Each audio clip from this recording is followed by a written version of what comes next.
L'épître de Paul aux Romains, chapitre 4.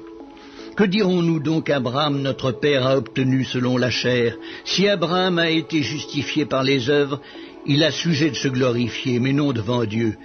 Car que dit l'Écriture? Abraham crut à Dieu, et cela lui fut imputé à justice. Or à celui qui fait une œuvre, le salaire est imputé, non comme une grâce, mais comme une chose due. Et à celui qui ne fait point d'œuvre, mais qui croit en celui qui justifie l'impie, sa foi lui est imputée à justice. De même, David exprime le bonheur de l'homme à qui Dieu impute la justice sans les œuvres. Heureux ceux dont les iniquités sont pardonnées et dont les péchés sont couverts. Heureux l'homme à qui le Seigneur n'impute pas son péché.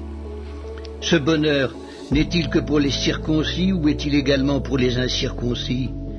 Car nous disons que la foi fut imputée à justice à Abraham. Comment donc lui fut-elle imputée?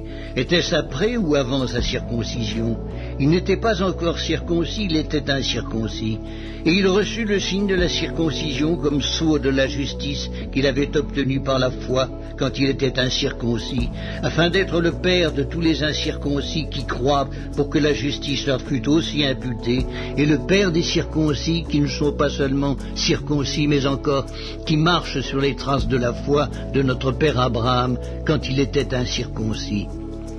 En effet, ce n'est pas par la loi que l'héritage du monde a été promis à Abraham ou à sa postérité, c'est par la justice de la foi. Car si les héritiers le sont par la loi, la foi est vaine et la promesse est anéantie, parce que la loi produit la colère et que là où il n'y a point de loi, il n'y a point non plus de transgression. C'est pourquoi les héritiers le sont par la foi, pour que ce soit par grâce, afin que la promesse soit assurée à toute la postérité, non seulement à celle qui est sous la loi, mais aussi à celle qui a la foi d'Abraham, notre Père à tous, selon qu'il est écrit « Je t'ai établi Père d'un grand nombre de nations ». Il est notre Père devant celui auquel il a cru, Dieu, qui donne la vie aux morts et qui appelle les choses qui ne sont point comme si elles étaient. Espérant contre toute espérance, il crut, en sorte qu'il devint père d'un grand nombre de nations, selon ce qui lui avait été dit, « Telle sera ta postérité ». Et sans faiblir dans la foi, il ne considéra point que son corps était déjà usé, puisqu'il avait près de 100 ans et que Sarah n'était plus en état d'avoir des enfants.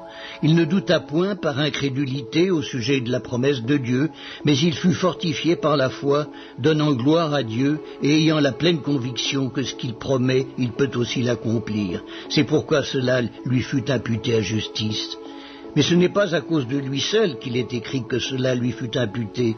C'est encore à cause de nous, à qui cela sera imputé, à nous qui croyons en celui qui a ressuscité des morts, Jésus notre Seigneur, lequel a été livré pour nos offenses et est ressuscité pour notre justification.